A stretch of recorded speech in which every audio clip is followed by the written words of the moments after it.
الحمد للہ وحدہ والصلاة والسلام علی من لا نبی بعدہ اما بعد۔ بزرگان محترم اور عزیز میرے دینی بھائیوں، ہر مسلمان کو یہ چاہیے کہ وہ پہلے اس مبارک مہینے کی اہمیت کو محسوس کرے کہ یہ مہینہ کیوں آیا ہے۔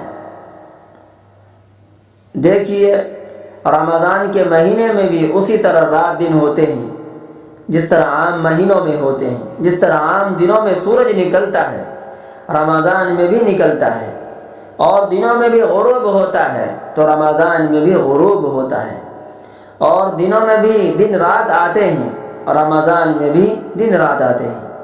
دیکھنے کے اعتبار سے کوئی فرق نظر نہیں آتا رمضان کے دنوں میں اور عام دنوں میں، لیکن اللہ تعالیٰ نے اس مہینے کو اپنے ساتھ ایک رابطہ اور تعلق کا اور تقدس کا رشتہ اس کے ساتھ قائم فرما دیا۔ فرمایا رمضان کا مہینہ اللہ تعالیٰ کا مہینہ ہے، اور اس کے مختصر اور آسان لفظوں میں تشریح یہ ہے کہ ہم سال کے 11 مہینے اس طرح گزارتے ہیں کہ اس میں زیادہ تر ہماری سوچ بچار اور دوڑ دھوپ کا محور یہ دنیاوی زندگی ہوتی ہے۔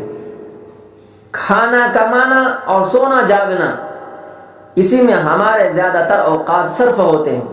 ٹھیک ہے، اس میں اللہ تعالیٰ دن کو توفیق دے دیتا ہے تو ہم دن میں 5 وقت کی نماز پڑھ لیتے ہیں، لیکن اگر 5 وقت کی نمازوں کو جوڑ کر دیکھا جائے تو سب ملا کر 1 گھنٹہ 1.5 گھنٹہ سے زیادہ نہیں، باقی 22.5-23 گھنٹہ گزرتے ہیں وہ سب ہماری ذاتی کاموں میں، اپنے کھانے کمانے میں، یا اپنے جسم کو آرام دینے میں، یا جسم کی تربیت کرنے میں صرف ہوتے ہیں۔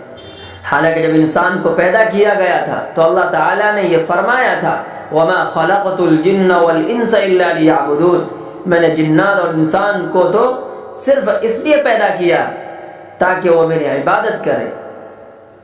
تو اصل مقصد زندگی کا عبادت ہوا، تو ہونا یہ چاہیے تھا کہ 24 گھنٹہ عبادت ہوتی، زیادہ سے زیادہ وقت عبادت میں گزارتے، تھوڑا وقت کھانے پینے کے لیے نکال لیا جاتا، تھوڑا وقت اپنے بشری حاجتوں کو پورا کرنے کے لیے نکال لیا جاتا، 1 گھنٹہ 2 گھنٹہ، باقی سارا وقت عبادت میں گزارتے۔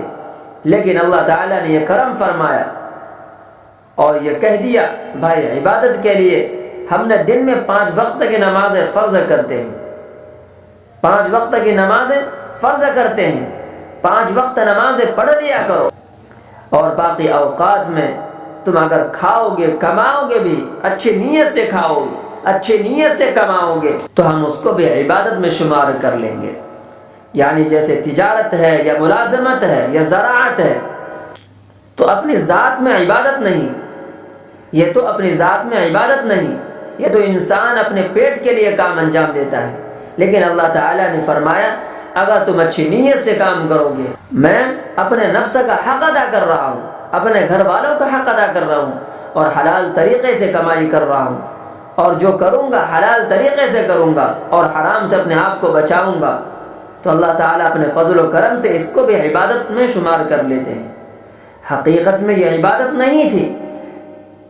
کھانا کھا رہے ہیں، کھانا کیوں کھا رہے ہیں؟ اپنے بھوک مٹانے کے لیے کھا رہے ہیں، لذت کے لیے کھا رہے ہیں، لیکن اللہ تعالیٰ فرماتے ہیں میرے ذکر کے ساتھ اور صحیح نیت سے اور صحیح طریقے سے سنت کے مطابق کھانا کھاؤ گے تو ہم تمہارا کھانا کھانے کو بھی عبادت قرار دے دیتے ہیں۔ یہ اللہ تعالیٰ کا فضل و کرم ہے۔ میرے بھائیوں، ہم عام دنوں میں اللہ تعالیٰ کو بھول جاتے ہیں، جس مقصد کے لیے ہمیں اللہ تعالیٰ نے دنیا میں بھیجا ہے، اصل مقصد سے دور چلے جاتے ہیں۔ تو اللہ تعالیٰ اپنے طرف قریب کرنے کے لیے بعض دن اور بعض مہینے اور بعض اوقات ایسے رکھے ہیں، اللہ تعالیٰ اپنے طرف قریب کر لیتے ہیں، اپنے ہمیں پکڑ کر کھینچ کر لے آتے ہیں۔ ہم لوگ دنیا کے کام میں لگے ہوئے ہوتے ہیں صبح سے شام تک، یہ 1 مہینہ اللہ تعالیٰ نے ایسا رکھ دیا، کہا کہ کہاں بھاگے جا رہے ہو، تھوڑے دیر کے لیے آ جاؤ، تھوڑے دیر کے لیے قرب حاصل کرنے کے لیے خرچ کر لو، میرے پاس آ جاؤ۔ اصل رمضان کا فلسفہ یہ ہے کہ ہم عام 11 مہینوں میں مشغولیات میں لگے ہوئے رہتے ہیں، ان مشغولیات سے تھوڑی دیر اپنے آپ کو جتنا ہو سکے فارغ کر کے اپنے ذہن، اپنا دھیان، اپنی فکر، اپنی سوچ اللہ تعالیٰ کے قرب حاصل کرنے کے لیے مرکوز کریں۔ یہ اصل مقصود ہے رمضان کا۔ میرے بھائیو، صرف اتنی بات نہیں کہ دن میں روزہ رکھیں گے اور رات کو تراویح پڑھ لیں گے، بلکہ اس مہینے کو زیادہ سے زیادہ اللہ تعالیٰ کی عبادت میں صرف کروانا مقصود ہے۔ اس لیے یہ ضروری ہے کہ ہم سب سے پہلے اس کی اہمیت کو سمجھیں۔ اللہ تعالیٰ سے ہم لوگ دور ہٹے چلے جا رہے ہیں۔ اللہ تعالیٰ اپنے فضل و کرم سے ہمیں کھینچ کر رمضان میں اپنے پاس بلایا اور اپنے قرب عطا فرمایا۔ اللہ تعالیٰ کا قرب حاصل ہو جائے۔ جتنا انسان اللہ تعالیٰ کا قرب حاصل کرے گا، انسان کے لیے اتنا ہی فائدہ ہوگا۔ اس لیے ہمیں چاہیے کہ ہم رمضان کے مہینے میں زیادہ سے زیادہ اپنے آپ کو عبادت میں مشغول رکھیں، ذکر میں مشغول رکھیں، قرآن کریم کی تلاوت میں مشغول رکھیں۔ اللہ تعالی ہمیں عمل کی توفیق عطا فرمائے۔